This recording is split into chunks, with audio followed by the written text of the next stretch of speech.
Good evening. It's evening here. I don't know what it is wherever you are. I'm Dr. G, and this is my YouTube channel, Life Struggles with Dr. G. It'll be Life Struggles with Dr. G and a few other people that might sit in and visit. I've got some friends quite a few friends in the entertainment business who might want to sit in, and some other people in the medical field and otherwise. Why do I call it Life Struggles? Because, if you stop and think about it, your first struggle was coming out of your mom's womb, okay? And that's the first trauma we usually go through. Life doesn't have to be a constant struggle. I'm not arguing that. The idea is that we have to get through these things, and we have to know how to handle these things, all right?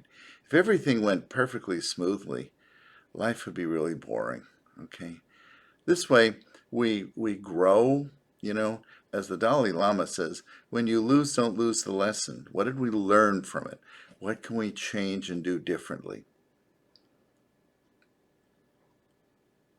My practice is in Beverly Hills here, which is kind of the home of narcissism.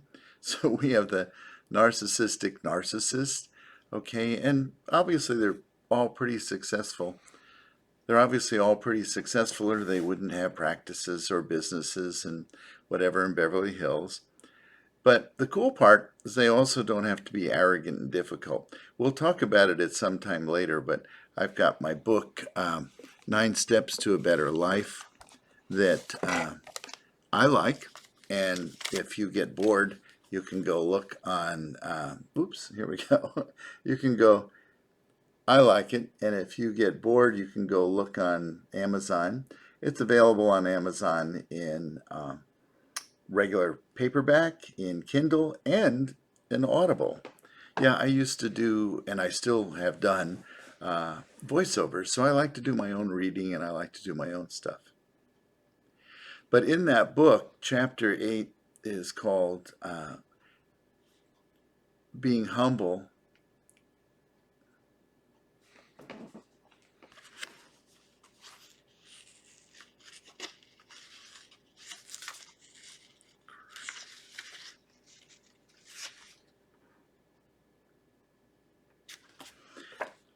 In that book, uh, sorry, Isaac, but you can cut that other crap out, okay? And we'll start here. In that book, 9 Steps to a Better Life, okay, that is available on Amazon.com, as I say, in Audible and all that, and Kindle.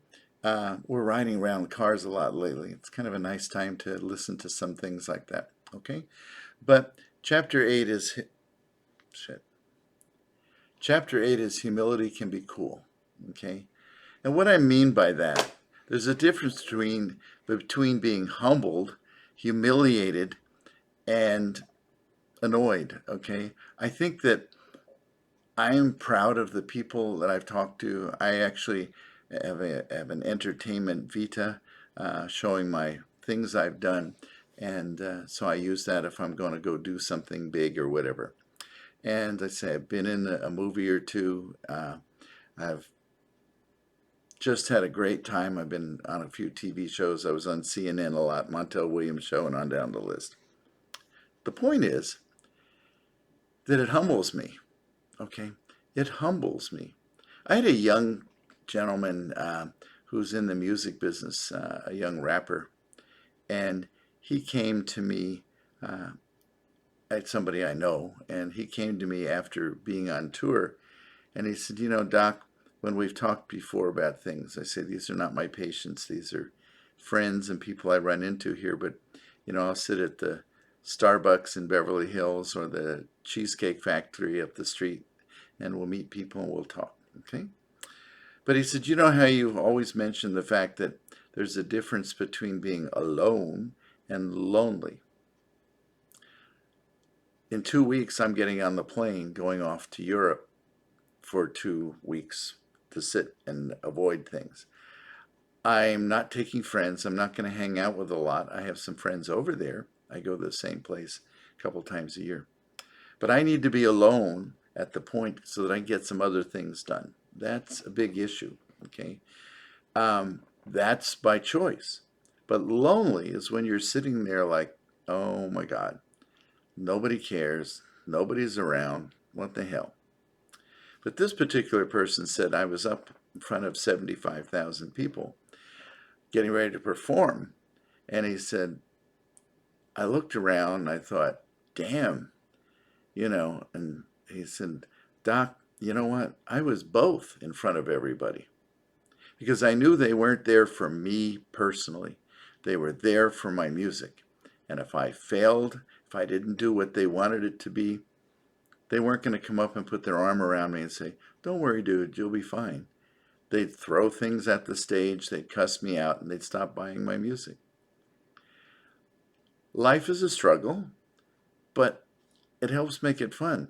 If you went to a football game or a soccer game, okay, and the teams got together and shook hands and said, we love you. I know, we love you too. We're just going to be nice. I don't want to hit you, push you, whatever. Just step out of the way when I need to run and do a touchdown, okay? You would never go back and watch. You go there, I mean, the cheers, how many times do you hear cheerleaders yelling and saying, we love you, don't worry, team, everything's great, everybody loves everybody? No, they're sock 'em, kick 'em, kill 'em, whatever. And that's the way sometimes without a struggle, we don't find things out. Some of you,